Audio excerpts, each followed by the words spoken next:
This is your day of graduation from the Coast Guard Academy, New London, Connecticut. You have just received the degree of Bachelor of Science in Engineering. But even more significant, you've been commissioned an ensign in the United States Coast Guard.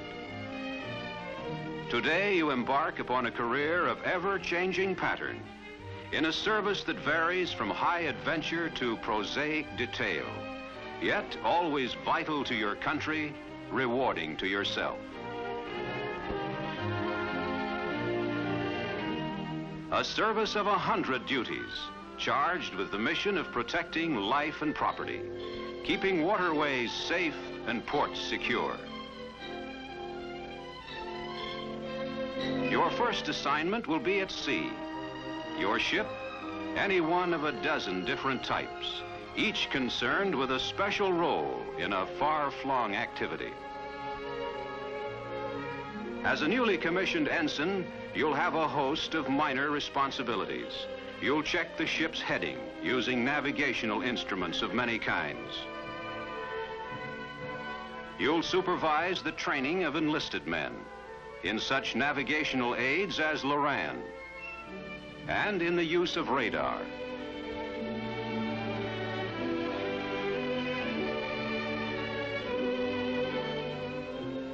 As a watch officer, you write the log, a record of the events of your watch, the living history of your ship. It may be that your ship is on Arctic operations. Here are important military outposts, official weather stations. Your assignment, keep the sea lanes open, help to patrol and protect our northern defenses.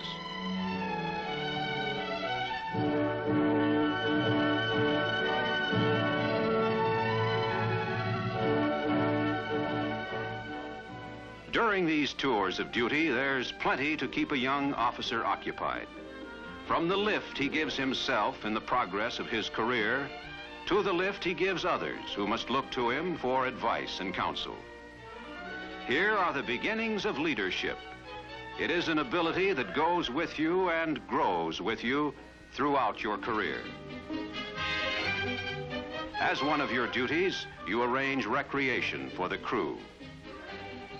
It's a morale booster for every man aboard.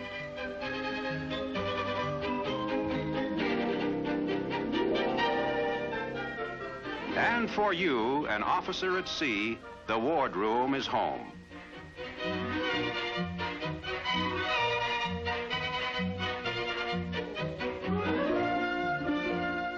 Your time at sea varies with the nature of your ship's activity and the distance from home port. On such duty as this, you may be out 4 or 5 months, then back to port again. Home from the sea, respite for the ship and for the men who work and live in it. You went out unseasoned. From now on, there'll be a taste of salt on your tongue. It's a good feeling.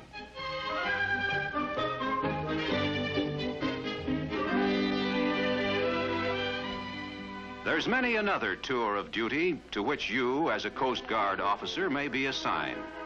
This one, a buoy tender.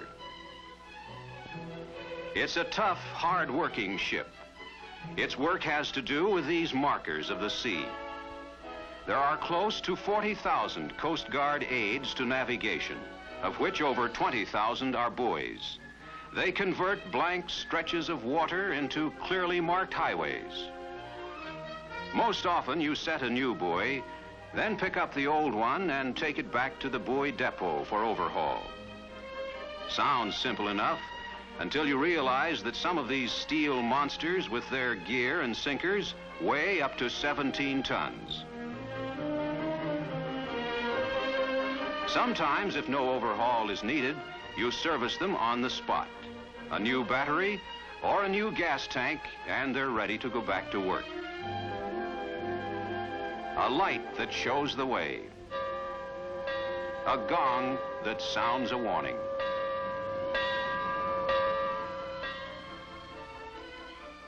Nan, oboe Dog Peter. This is Nan Mike Yoke. Proceed to assist and pick up survivors from trawler Edda May, reported sinking 10 miles east of Ambrose Lightship. An order such as this may stop you in your tracks at any moment on any Coast Guard unit. Your mission immediately becomes a mission of mercy. Somewhere a ship is disabled or a plane is down. Lives are in jeopardy. From this moment on, until mission accomplished or relieved by proper authority, your ship is assigned to search and rescue duty. In that duty, you're in constant communication with and under control of the Coast Guard Coordination Center. In this room are gathered information and data on available sources of help. By radio, telephone, teletype, go orders to all craft. Lives are in danger. Proceed and assist.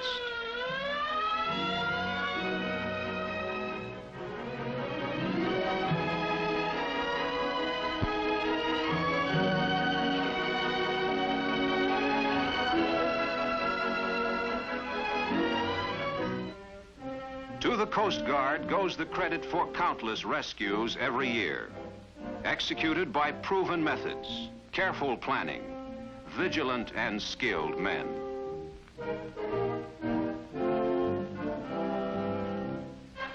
High among the responsibilities of the Coast Guard is the safeguarding of our ports and of the ships that enter and leave them.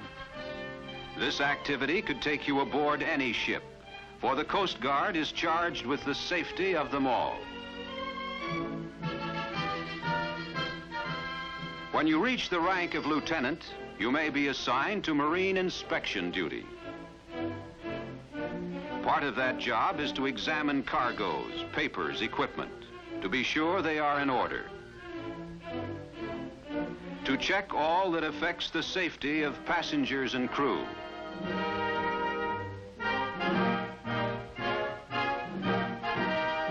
Another important area of duty is the searching of certain ships for possible contraband.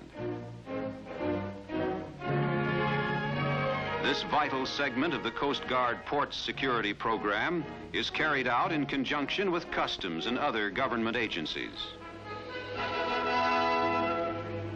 As the representative of the captain of the port, you may board a vessel and direct it to proceed to an isolated anchorage, where it will receive a thorough security examination before it's permitted to continue to active areas of the harbor.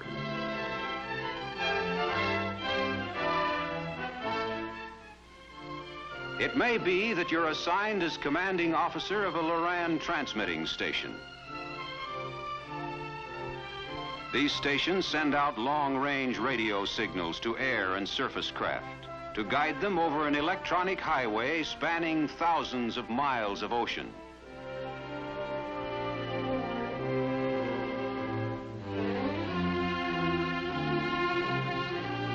Further study in many subjects is a continuing part of your career in the Coast Guard.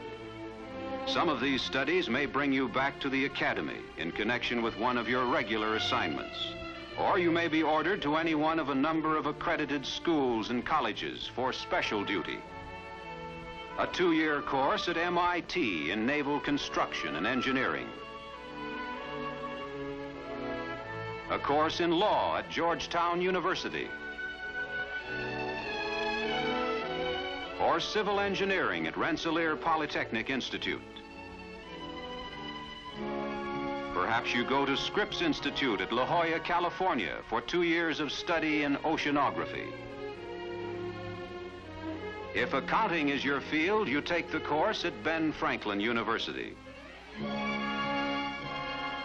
If it's communications or ordnance, you enroll at the U.S. Naval Postgraduate School at Monterey.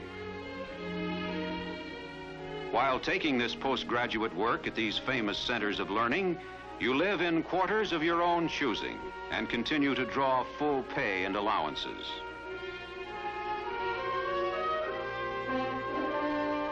Maybe it's aviation that interests you.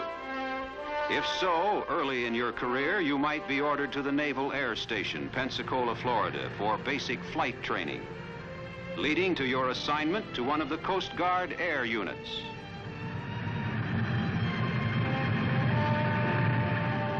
After you get your wings, you'll fly aircraft of many types.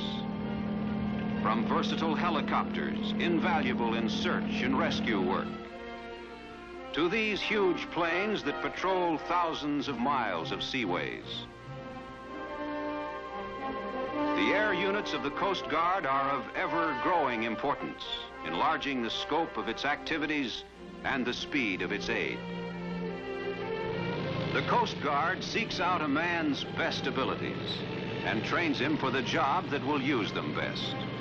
It offers high reward for knowledge and skill and experience.